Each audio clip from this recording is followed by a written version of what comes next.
Brought to you by TechnoSpark 20 series smartphones.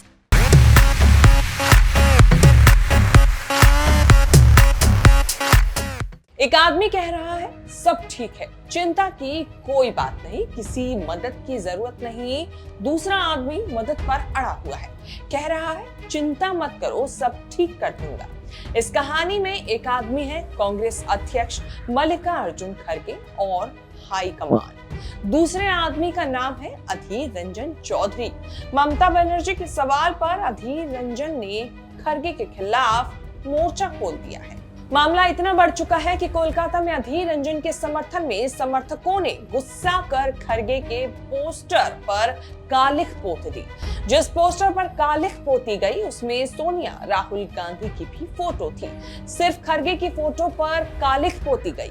अधीर ने इसकी कोई जिम्मेदारी नहीं ली। हल्ला मचने के बाद कांग्रेस कार्यकर्ताओं ने दूध से खड़गे के चेहरे पर पोती कालिख साफ की। इंडिया জোটকে নেতৃত্ব দিয়ে বাইরে থেকে সব রকম সাহায্য করে আমরা সরকার গঠন করে দেব। झगड़ा शुरू हुआ ममता बनर्जी के इसी बयान पर। लोकसभा चुनाव के लिए ममता बनर्जी ने कांग्रेस के साथ मिलकर इंडिया गठबंधन बनाया था। चुनाव का समय आया तो ममता ने कांग्रेस से कोई गठबंधन नहीं किया, लेकिन इंडिया गठबंधन से अलग नहीं हुई। ममता को इंडिया गठबंधन सरकार बनने की उम्मीद दिख रही है, जिसे वो बाहर से समर्थन देने को तैयार है।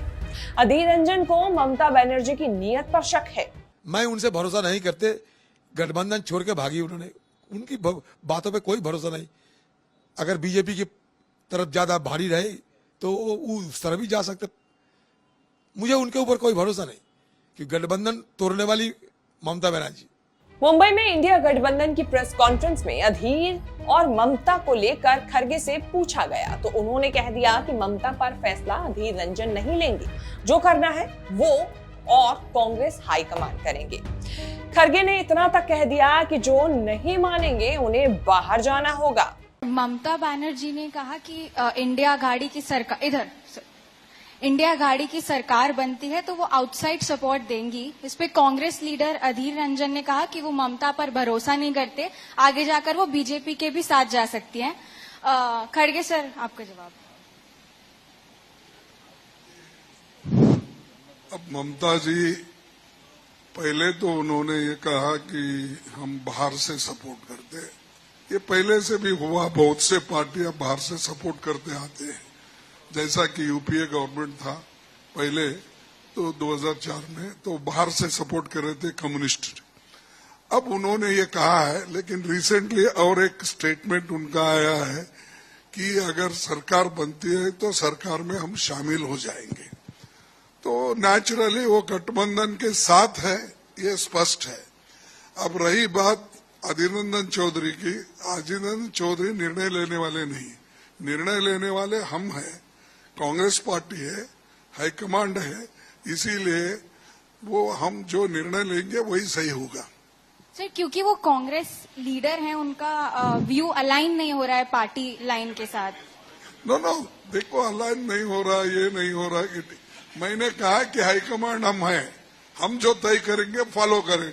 अगर कोई फॉलो नहीं करता तो वो बाहर जाएगा। बस यही से बात खराब होना शुरू हो गई। अधीर रंजन ने खुद को हाईकमान का आदमी घोषित करते हुए कसम खा ली कि कोई कांग्रेस को बर्बाद कर देगा तो वो चुप नहीं बैठेंगे। इसी के बाद हुआ कोलकाता में खड़गे के पोस्टर के साथ कालिख। पोस्टर बंगाल कांग्रेस दफ्तर के बाहर लगा था। अब एंट्री हुई कांग्रेस के संगठन महासचिव केसी वेणुगोपाल की। वेणुगोपाल ने अधीर रंजन का नाम तो नहीं लिया, लेकिन कांग्रेस अध्यक्ष की शान में की गई गुस्ताखी को पार्टी विरोधी अनुशासनहीनता कह दिया। आगे का एक्शन पश्चिम बंगाल के प्रभारी कांग्रेस महासचिव के रिपोर्ट आने के बाद होगा। सारा बवाल खड़गे के कड़े बयान के बाद शुरू हुआ। खड़गे ने ही मामला शांत करना शुरू कर दिया है। पीटीआई से बात करते हुए खरगे ने अधीर रंजन की हरकतों को ईगो इशू नहीं बनाया, माफ करते हुए लड़ाकू सिपाही बोलकर सम्मान भी दिया। हालांकि अभी साफ नहीं है कि ममता से कांग्रेस के संबंध कैसे रहेंगे। अधीर ममता पर पार्टी लाइन के आगे झुकेंगे या नहीं, खरगे के बयान को दिल पर लेकर पार्टी छोड़ेंगे या हाईकमान से सुलह करेंगे। लोकसभा चुनाव के बाद बंगाल में कांग्रेस को विधानसभा चुनाव लड़ना है। 10 साल से बंगाल में अधीर रंजन चौधरी कांग्रेस अध्यक्ष भी हैं, कांग्रेस के सबसे बड़े नेता भी। लोकसभा में कांग्रेस की ओर से विपक्ष के नेता भी हैं अधीर रंजन चौधरी। अधीर रंजन चौधरी का या पार्टी का कोई भी कदम कांग्रेस के लिए आत्मघाती साबित हो सकता है। इसीलिए माफी और संयम में ही समझदारी की नीति पर चल रहे हैं खरगे।